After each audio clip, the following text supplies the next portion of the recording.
Hello friends, super TET 2019 में total 20 number के question आते हैं शिक्षण कौशल और बाल मनोविज्ञान से। तो क्वेश्चन नंबर 51 से हम लोग शुरू करेंगे शिक्षण कौशल के बारे में। पहला क्वेश्चन है कि निम्न में से कौन सा कथन शिक्षण के संदर्भ में सही नहीं है।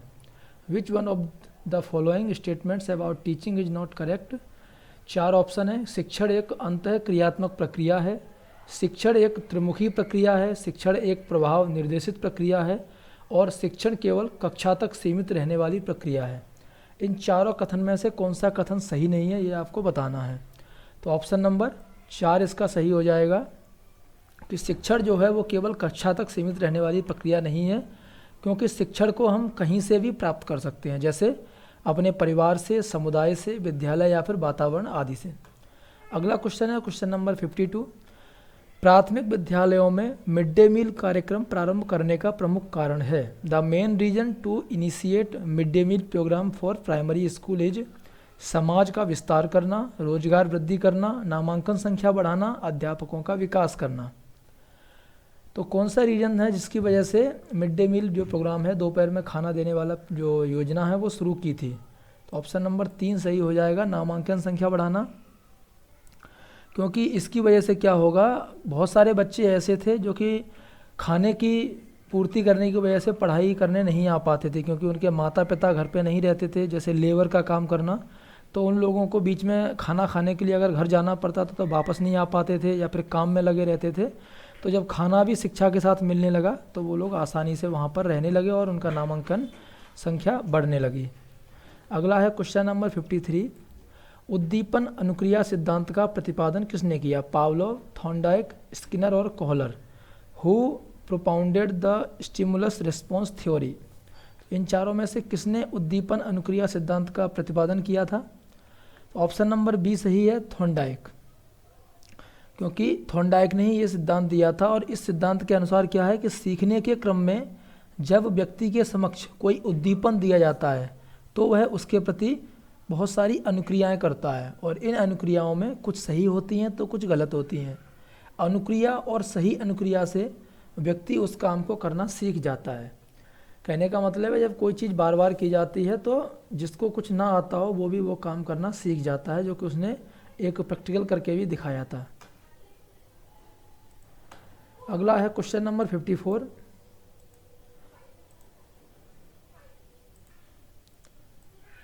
पढ़ने और लिखने की अक्षमता है।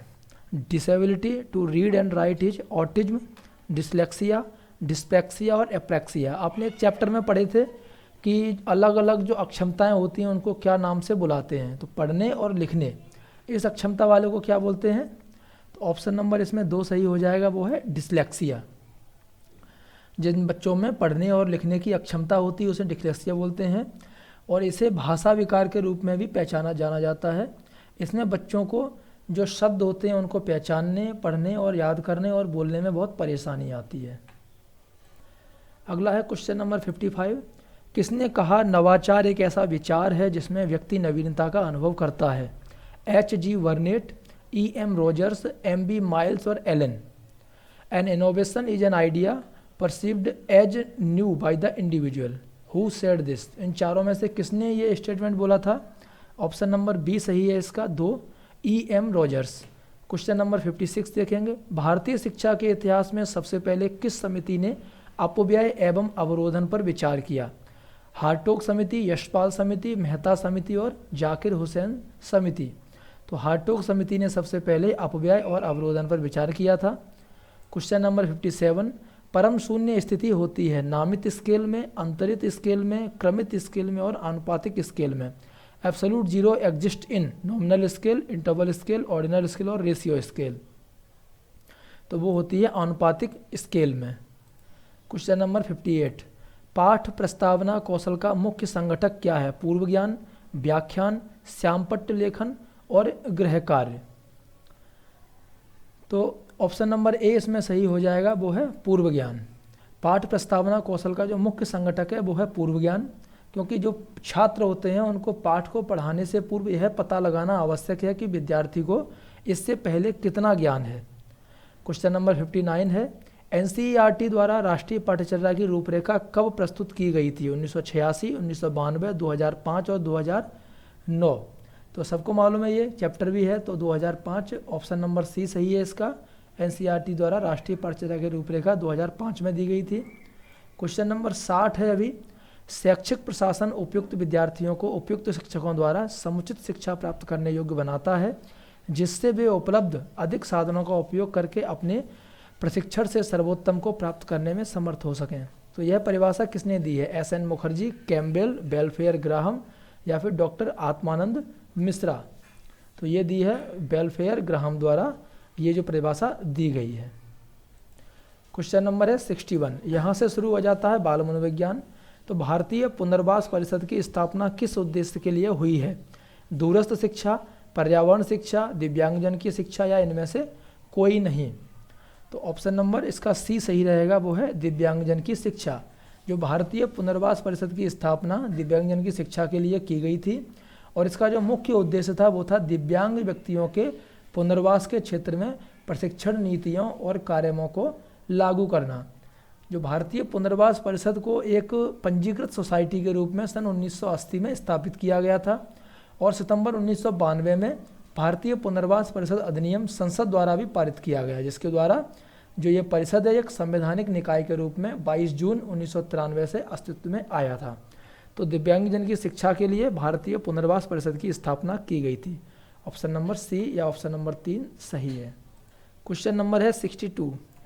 विकासात्मक दिशा का नियम सम्मिलित करता है मस्तकाधुमुखी नियम, निकट से दूर का नियम, या फिर दोनों ऑप्शन सही है या ना तो एक सही है ना ही दो सही है। The law of developmental direction, यानी कि विकास की जो दिशा के बारे में जब बताया गया था विकास के चैप्टर में, तो वो कौन से नियम को फॉलो करता है? तो ऑप्शन नंबर जो सी है कि एक और दो दोनों, मस्तक से यानी मस्तकाधमुखी, ये एक नियम सही हो गया और एक निकट से दूर का नियम। तो 62 का ऑप्शन नंबर 3 सही है। Question number 63। मार्गरेट मीड के अनुसार वैयक्तिक विभिन्नताओं के लिए सर्वाधिक महत्वपूर्ण कारक है। According to Margaret Mead the most important factor for individual differences is जैविक, मनोवैज्ञानिक, सजातीय और सांस्कृतिक। तो ऑप्शन नंबर डी इसका सही है, 4 नंबर, वो है सांस्कृतिक। यानी कि इनके अनुसार जो इंडिविजुअल डिफरेंसेस के लिए जो सबसे ज़्यादा महत्वपूर्ण कारक है वो है सांस्कृतिक। क्वेश्चन नंबर 64 है। ब्रेल लिपि के जनक कौन है? Charles Braille, Louis Braille, Barbier Braille और इनमें से कोई नहीं। द प्रोफाउंडर ऑफ ब्रेलिक स्क्रिप्ट इज, तो वो है लुई ब्रेल। आपने इनकी स्टोरी पढ़ी होगी लुई ब्रेल के बारे में। Question number 65। प्राचीन अनुबंधन का सिद्धांत किसने दिया? Who propose the theory of classical conditioning? Skinner, Spinovich, Pavlov और बिने। तो जो प्राचीन अनुबंधन का सिद्धांत है वो पावलोव ने दिया था। ऑप्शन नंबर 3 सही है। क्वेश्चन नंबर 64 के बारे में थोड़ा बताता हूँ कि जो ये लिपि है वो किस काम आती है? जो लोग अंधे होते हैं, नेत्रहीन होते हैं, उनको पढ़ने और उसे छूकर लिखने के रूप में प्रयोग की जाती है। इसका जो साइज होता है एक आयताकार सेल होता है, आयताकार साइज होता है, उसमें 6 बिंदु होते हैं जो कि थोड़े थोड़े उभरे हुए होते हैं और ये 2 लाइन में बनी होती हैं। इनका आकार जो साइज है वो अलग अलग 64 अक्षरों में बना होता है। जो सेल है उसकी बाईं पंक्ति में ऊपर से नीचे 1 2 3 बने होते हैं और इसी तरीके से जो दाईं पंक्ति है उसमें 4 5 6 बने होते हैं। और यह डॉट की ऊंचाई, एक डॉट की ऊंचाई कितनी होती है? 0.02 इंच होती है। इसे लुई ब्रेल ने तैयार किया था, इसीलिए वो उसके जनक हैं। क्वेश्चन नंबर 66 देखेंगे अभी। हेरिडिटरी जीनियस नामक पुस्तक किसके द्वारा लिखी गई है? कैटल, गाल्टन, टर्मेन और पियर्सन। तो ऑप्शन नंबर बी सही है, वो है गाल्टन। Question number 67। निम्न में से कौन सा कारक बालक के विकास को प्रभावित करता है? अंतःस्रावी ग्रंथियाँ, पौष्टिक भोजन, रोग और चोट या फिर उपयुक्त सभी। तो ऑप्शन नंबर 4 सही है, उपयुक्त सभी। क्वेश्चन नंबर 68 है अभी। गैग्ने के अधिगम सोपान का सही क्रम क्या है? तो वो है ऑप्शन नंबर 3 सही है इसका। Question number 69। सृजनात्मक समस्या समाधान की वह अवस्था जिसमें व्यक्ति समस्या पर ध्यान नहीं देता है। तो इसका ऑप्शन 3 सही होगा, वो है उद्भवन। और अगला है क्वेश्चन नंबर 70।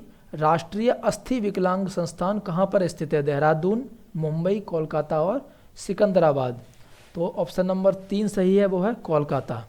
तो ये टोटल क्वेश्चन थे बाल मनोविज्ञान यानी कि साइकोलॉजी से। आपको कैसा लगा वीडियो दोस्तों, कमेंट करके ज़रूर बताएं। धन्यवाद।